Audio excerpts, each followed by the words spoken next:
नमस्कार दोस्तों, आप सबका स्वागत है मेरे YouTube channel study with Avinash Chaturvedi में।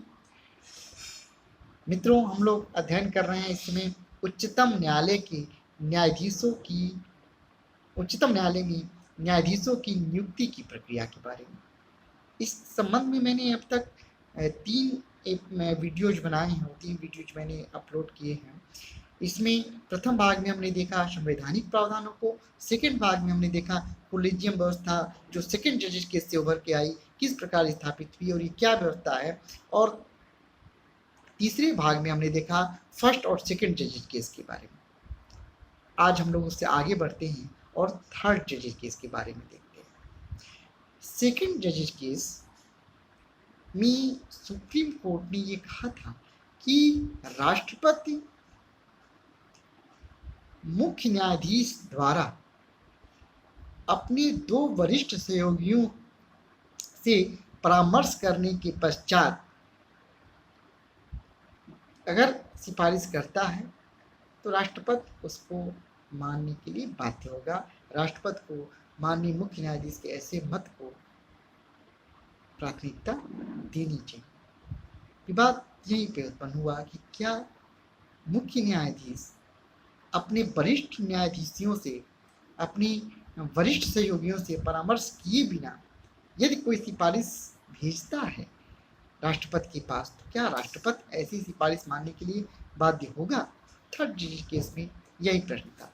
विवाद यह उत्पन्न हुआ कि सेकंड जज केस के बाद कई बार ऐसा मामला प्रकार आया कि मुख्य न्यायाधीश ने परामर्श नहीं किया अपने वरिष्ठ न्यायाधीशों के साथ और सिफारिशें राष्ट्रपति के पास भेज दी।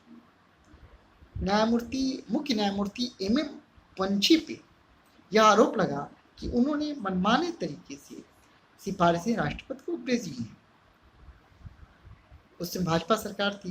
भाजपा सरकार ने ऐसी सिफारिशों को रोक लिया और राष्ट्रपति ने 9 प्रश्नों पर, अनुच्छेद 143 के अधीन 9 प्रश्नों पर माननीय उच्चतम न्यायालय से परामर्श मांगा। इसमें मुख्य प्रश्न यही था कि क्या राष्ट्रपति मुख्य न्यायाधीश की ऐसी सिफारिश को जो वह अपने वरिष्ठ सहयोगियों से परामर्श किए बिना राष्ट्रपति से करता है, मानने के लिए बाध्य है। इन री-प्रेसिडेंशियल रेफरेंस, थर्ड जज क्या था? In re presidential reference AIR 1999, in re-presidential reference AIR 1999 supreme court page 1। इस महत्वपूर्ण मामले में माननीय उच्चतम न्यायालय ने यह भी निर्धारित किया, मैं इससे पूर्व ये बता देना चाहूँगा, ये 9 न्यायाधीशों की संवैधानिक पीठ ने राष्ट्रपति के प्रश्नों पर विचार कर यह निर्णय दिया था। इस मामले में माननीय उच्चतम न्यायालय ने अभी निर्धारित किया कि अनुच्छेद 124(2) में प्रयुक्त परामर्श का मतलब है मुख्य न्यायाधीश द्वारा अपने 4 वरिष्ठ सहयोगियों से परामर्श कर प्रेषित परामर्श प्रक्रिया में क्या था कि मुख्य न्यायाधीश अपने वरिष्ठ न्यायाधीशों के साथ परामर्श करके और तब सिफारिश राष्ट्रपति को भेजेंगे। इस मामले में जो महत्वपूर्ण बिंदु इससे संबंधित हैं वो इस प्रकार हैं। पहली बात, अनुच्छेद 124(2) में प्रयुक्त परामर्श शब्द का तात्पर्य अनेक न्यायाधीशों के परामर्श से है। 124(2) में, अनुच्छेद 124(2) में प्रयुक्त परामर्श शब्द का तात्पर्य अनेक न्यायाधीशों से परामर्श से है। इस अनुच्छेद के अंतर्गत मुख्य न्यायाधीश द्वारा केवल अकेले अपना मत जो है परामर्श प्रक्रिया नहीं है। केवल मतलब उस पर अगर सहयोग कोलिजियम के साथ राय विचार विमर्श नहीं करता है, परामर्श नहीं करता और स्वयं ही भेज देता है सिफारिश, तो परामर्श प्रक्रिया नहीं मानी जाएगी। तीसरी जो महत्वपूर्ण बिंदु था इसमें कि कोलिजियम को अपना परामर्श आम राय से देना चाहिए और यदि किसी भी नाम पर यदि किसी नाम पर विचार हो रहा है उच्चतम न्यायालय में न्यायाधीश नियुक्त किए जाने के संबंध में और दो जो कोलिजियम के सदस्य हैं वो उस पर अपना विरोध दर्शाते हैं, तो ऐसे नामों की सिफारिश नहीं किया जाना चाहिए। यदि उच्चतम न्यायालय के मुख्य न्यायाधीश अर्थात भारत के मुख्य न्यायाधीश परामर्श प्रक्रिया का अनुपालन किए बिना राष्ट्रपति से कोई ऐसी सिफारिश करते हैं तो राष्ट्रपति ऐसी सिफारिश को मानने के लिए बाध्य नहीं है और राष्ट्रपति उसको खारिज कर सकता है अगर अकेले भेजते हैं तो।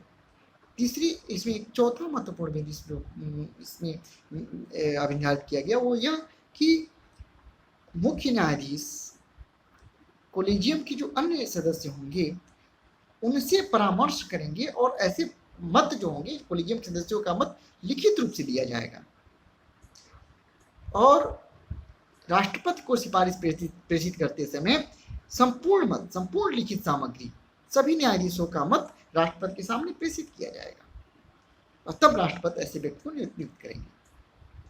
अब ये नहीं था कि हाँ मुख्य न्यायाधीश ने अपना भेज दिया कि हमने परामर्श कर लिया, भेज दिया और कर दिया।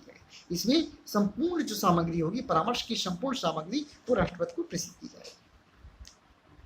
यदि राष्ट्रपति कोलिजियम की सिफारिश से किसी कारणवश अगर उनको लगता है कि ये नियुक्ति अयोग्य नियुक्तियों को रोकने के लिए जो उनको अधिकार कोलिजियम सेकंड जज केस में दिया गया उसके अंतर्गत वो लौटाते हैं कोई सिफारिश, तो उस सिफारिश को लौटाए जाने पर मुख्य न्यायाधीश पुनः कोलिजियम में उस मामले को ले जाएंगे और कोलिजियम उस पर विचार करेगा। यानी कि लौटाए जाने की स्थिति में भी मुख्य न्यायाधीश अकेले कोई निर्णय नहीं लेंगे, कोलिजियम ये निर्णय लेगी कि उस नाम को सिफारिश को पुनः राष्ट्रपति को लौटाना है कि नहीं, राष्ट्रपति को पुनः प्रेषित करना है कि नहीं करना है। और यदि कोलिजियम पुनः प्रेषित कर देती है तो राष्ट्रपति उससे बाध्य होंगे। मुख्य न्यायाधीश को सदैव अपने 4 वरिष्ठतम न्यायाधीशों से परामर्श करके ही सिफारिश राष्ट्रपति को प्रेषित करना चाहिए। अब देखिए कोलिजियम की जो व्यवस्था है उसका थोड़ा सा विस्तार भी हो गया। सेकंड जजेस केस में कोलिजियम में केवल 2 न्यायाधीशों की बात की गई थी, मुख्य न्यायाधीश और 2 वरिष्ठ से होगी। इसमें मुख्य न्यायाधीश और 4 वरिष्ठ न्यायाधीश जिसमें भावी मुख्य न्यायाधीश भी होंगे।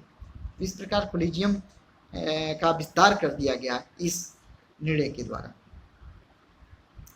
बहुत ही महत्वपूर्ण निर्णय था। यद्यप उच्चतम न्यायालय में न्यायाधीशों की नियुक्ति के संबंध में चल रहा विवाद समाप्त तो नहीं हुआ, लेकिन काफ़ी हद तक शिथिल जरूर पड़ गया इस मामले से और यह विवाद की माननीय मुख्य न्यायाधीश मनमानी कर सकते हैं, यह भी समाप्त हो गया और प्रक्रिया अधिक पारदर्शी हो गई। कारण ये सब लिखित सामग्री जा रही है, उस पर राष्ट्रपति विचार कर रहे हैं और तब राष्ट्रपति नियुक्त कर रहे हैं, तो प्रक्रिया को इस निर्णय के द्वारा अधिक पारदर्शी बना दिया गया। अब सरकार इस विवाद चलता रहा। 2014 में नरेंद्र मोदी सरकार के आने के पश्चात सरकार ने एक 99वां संविधान संशोधन प्रस्तुत किया। 99वां संविधान संशोधन करके एनजेएसी की व्यवस्था कर दिया, नेशनल जुडिशियल अपॉइंटमेंट कमेटी की स्थापना किया। एनजेएसी बिल पारित किया गया, लेकिन माननीय उच्चतम न्यायालय ने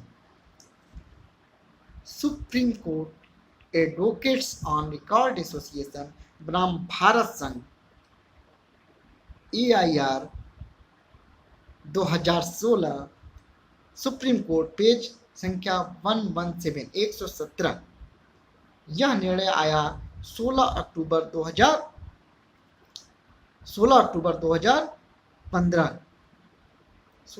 2015 के आदेश द्वारा उच्चतम न्यायालय ने 99वें संविधान संशोधन और एनजेएसी अधिनियम दोनों को ही असंवैधानिक घोषित कर दिया।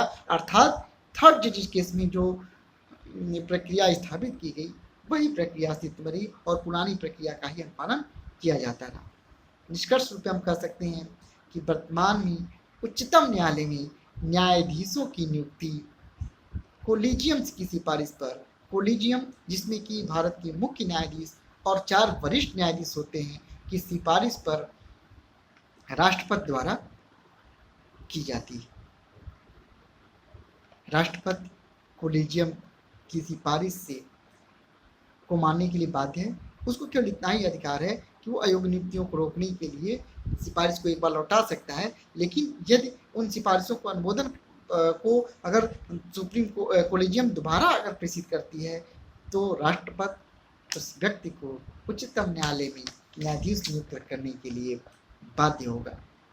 मुझे उम्मीद है मित्रों कि आपको यह जानकारी अच्छी लगी होगी और अब आप उच्चतम न्यायालय में न्यायाधीशों की नियुक्ति की प्रक्रिया को पूरी तरह से समझ गए होंगे। आप लोगों को अगर अपनी कोई भी राय हो, कोई भी कमेंट्स हो, किसी तरह का कोई संशय हो तो आप जरूर कमेंट करें, इसमें प्रश्न कर सकते हैं। मित्रों ये बहुत ही महत्वपूर्ण प्रश्न है, प्रारंभिक परीक्षाओं के दृष्टिकोण से भी और मुख्य परीक्षाओं के दृष्टिकोण से ये अक्सर पूछा जाता है। जो लोग अभी एपीओ बिहार दे रहे हैं या जुडिशियल एग्जाम्स की तैयारी कर रहे हैं या सामान्य रूप से यूपीएससी या यूपीपीएससी की तैयारी कर रहे हैं, उनके लिए यह जानकारी मेरे ख्याल से बहुत ही महत्वपूर्ण होगा। आप लोग अपना बहुत ख्याल रखिए मित्रों और मेरे चैनल को सब्सक्राइब जरूर करें। धन्यवाद दोस्तों, नमस्कार।